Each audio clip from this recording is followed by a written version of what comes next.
tarde, turma do 7º ano. Aqui estou eu de novo, agora com história. Hoje, terça-feira, dia 30 de junho, não é? Então, vamos continuar aquele conteúdo de história que a gente começou na aula passada, certo? A gente foi mais ou menos até a metade do conteúdo e hoje a gente vai dar continuidade dessa metade até o final desse capítulo, ok, galera? Na semana passada, a gente parou, não é? Quando a gente falou do Martinho Lutero. Então, hoje a gente vai iniciar por ele também, não é? Porque ele foi muito importante com relação à reforma, não é? Com relação à reforma, porque a contra-reforma, né, é a reforma da Igreja Católica, na verdade. Então, o Martinho Lutero, ele desenvolveu 95 teses, galera, só para começar. 95 teses criticando algumas atitudes da Igreja Católica. Mas detalhe, é muito importante lembrar também que o Martinho, ele não queria derrubar a Igreja Católica. Ele não queria derrubar a Igreja Católica. Ele queria ajudar a Igreja Católica a voltar aos seus costumes primitivos, ou seja, ele queria que o catolicismo primitivo voltasse, ou seja, aquele catolicismo que ganhou tanta força, tantos ideais políticos, era o que ele criticava, e o que tinha antes disso era o que ele queria de volta, ok? Então, era isso que ele queria. Na verdade, ele queria auxiliar a Igreja Católica. Não é à toa que ele era um monge, não é? Ele era um monge alemão, ok? Então, eu anotei aqui alguns dos pontos que inclusive tem no capítulo, certo? Para falar para vocês as ideias que ele queria passar. Algumas eu já falei, inclusive, na aula passada, né? Então, a substituição do latim pelo alemão nas missas. Eu falei para vocês na aula passada, por quê? Porque antes, não é? As missas eram em latim, ninguém entendia nada. Então, no país dele, onde foi que tudo começou, não é? Onde tudo começou, as missas começaram a ser em alemão mesmo, e as pessoas começaram a entender, né? Finalmente. E depois, quando o luterianismo se espalhou pelo mundo, aí as missas começaram a ser na língua de cada país. Beleza. Outras coisas. Extinção do clericato e da hierarquia católica.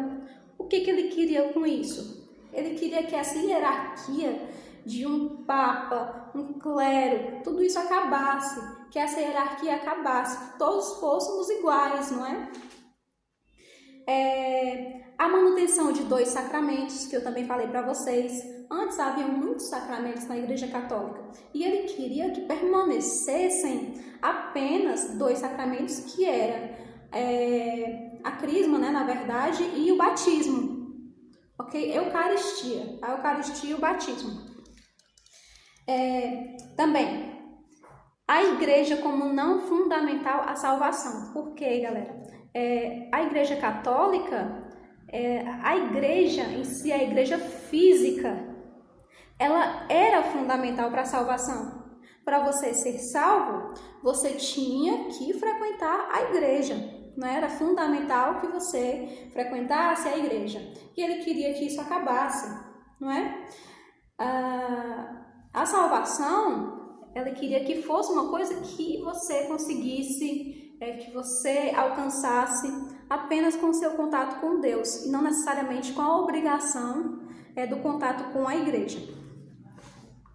Outro, a liberdade para interpretar a Bíblia.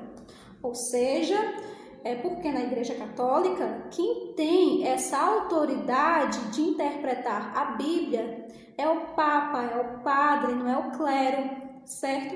Essas pessoas podem interpretar a Bíblia. Quem são os seguidores, não é? Eles não têm essa liberdade. E o Martinho queria que essa liberdade fosse atribuída para as pessoas, ok?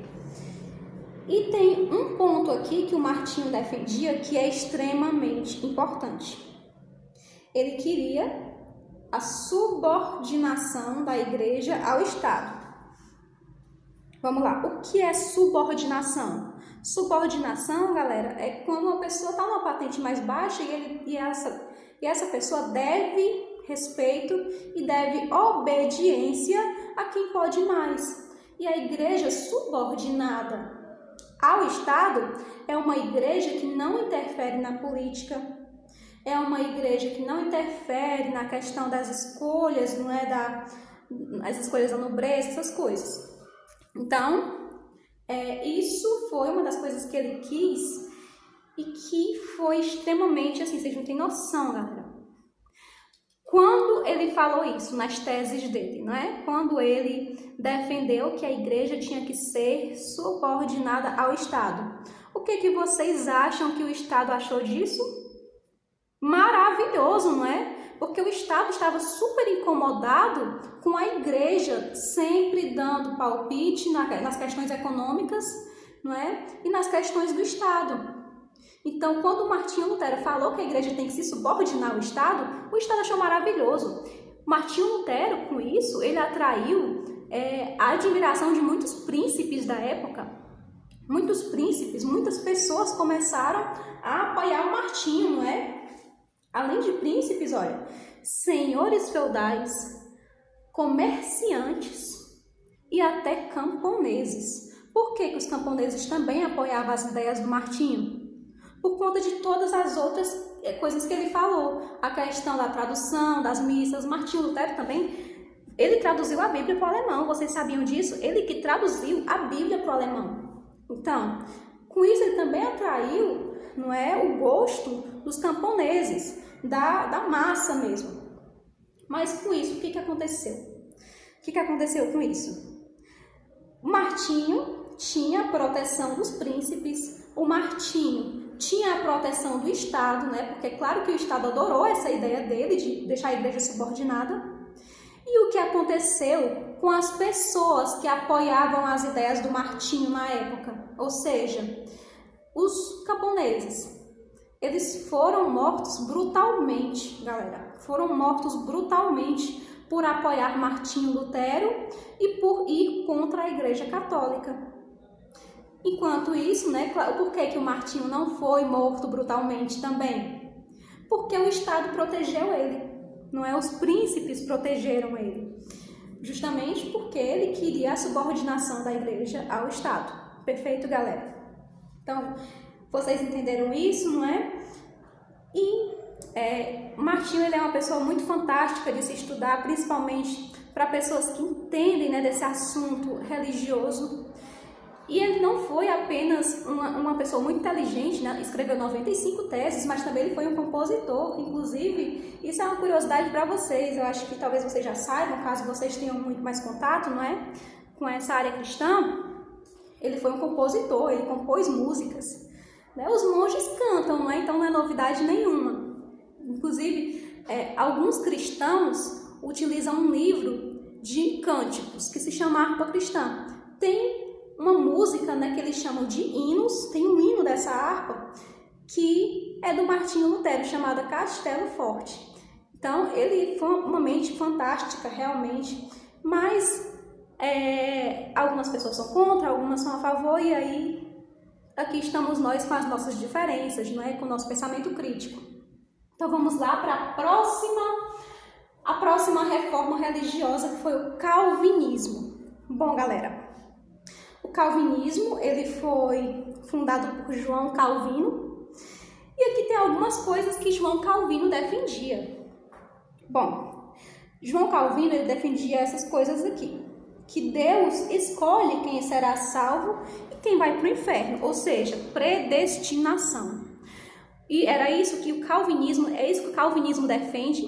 Inclusive, eu tenho amigos calvinistas, e é isso também que o João Calvino defendia. Deus, ele já tem um plano para cada um. Deus, ele já tem um plano para a vida de cada um.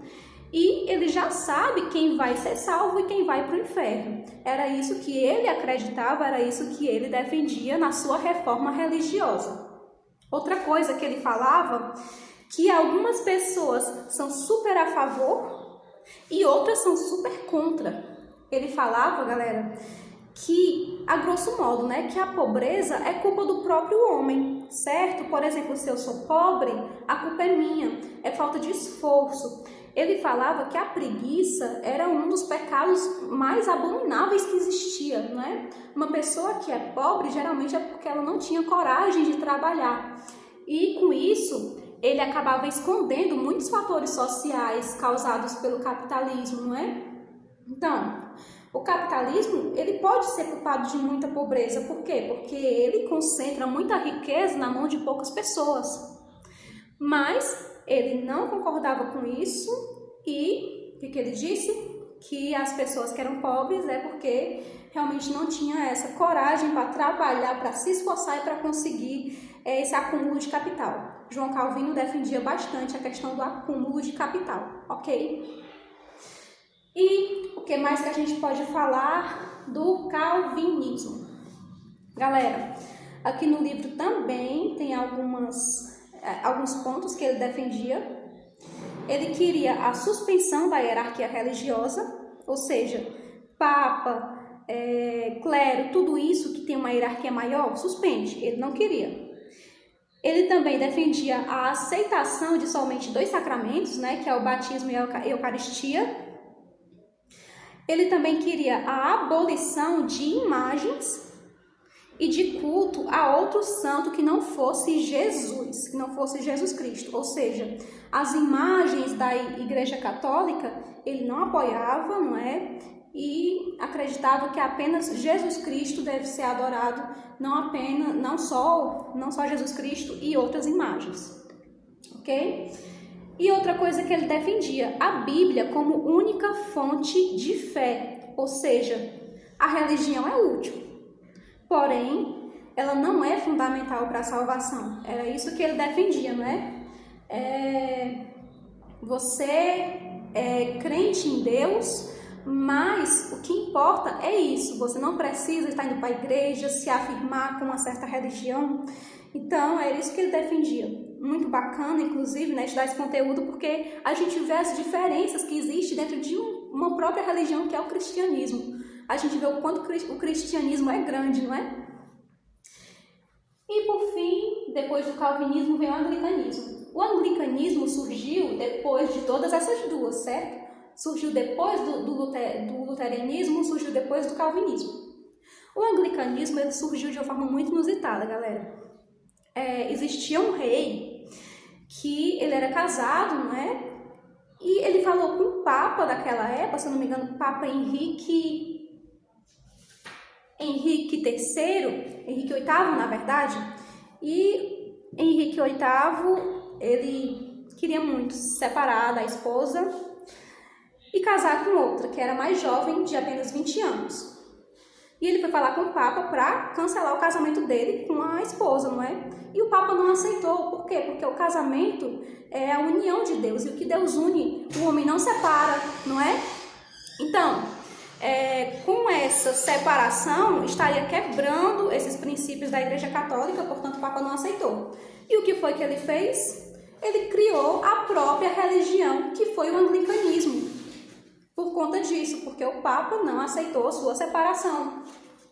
E aqui tem algumas ideias do anglicanismo, que foi essa religião, essa reforma, na verdade, criada por ele. Bom, ele também acreditava na ideia da predestinação, ou seja, Deus tem um plano na vida de cada um, desde que a pessoa nasce. Ele defendia também as escrituras sagradas como fonte de fé. Ele defendia a igreja útil à salvação, ou seja, você tem que ir para a igreja para ser salvo. Ele também defendia a aceitação de apenas 2 sacramentos, a Eucaristia e o batismo. Ok, então foram essas as reformas mais importantes, não é? Só um detalhe, galera, que o calvinismo ele é muito presente no nosso dia a dia. Na Escócia, ele é conhecido como presbiterianismo, certo? Aí você pode me perguntar, tia, mas os presbiterianos que a gente tem aqui no Brasil, né? A Igreja Presbiteriana do Brasil tem alguma coisa a ver? Tem sim, galera. E outra coisa, eles eram conhecidos na Inglaterra com outro nome, que eram puritanos, certo? Eram conhecidos como puritanos. Perfeito? E agora vamos falar de reforma, de contra-reforma, na verdade, né? E o que é a contra-reforma? É a reforma da Igreja Católica, perfeito? E a reforma da Igreja Católica, foram muitas reformas. As pessoas realmente não estavam aceitando muitas coisas da Igreja Católica, então ela teve que se adaptar também. E aí vieram os novos pensamentos catolicistas, né? Primeiro, a proibição da venda de indulgências, que foi uma coisa muito criticada por todas essas pessoas. Então, a Igreja Católica acabou realmente proibindo a venda de indulgências. A criação de seminários para a formação do clero, porque não tinha clero, era quem escolhia e pronto. O índex, que era a censura de livros, alguns livros nem todo mundo podia ler. Restabelecimento da Inquisição, ou seja, Inquisição voltando para combater heresias, manutenção dos dogmas católicos, proibição da livre interpretação da Bíblia, certo? Ninguém pode interpretar a Bíblia de forma livre. E reafirmação da infalibilidade papal, ou seja, o Papa é uma prova disso, né? Ele existe até hoje, então o Papa foi uma coisa que foi mantida nessa contra-reforma, ok? Então, galera, por hoje a gente termina esse capítulo. Leiam, é muito importante. História depende de leitura. Então leiam. Eu espero que vocês tenham gostado desse capítulo, tenham gostado dessa aula, tenham compreendido. Hoje nós vamos fazer exercícios, certo? E eu vejo vocês na próxima aula. Tchau, tchau, até mais!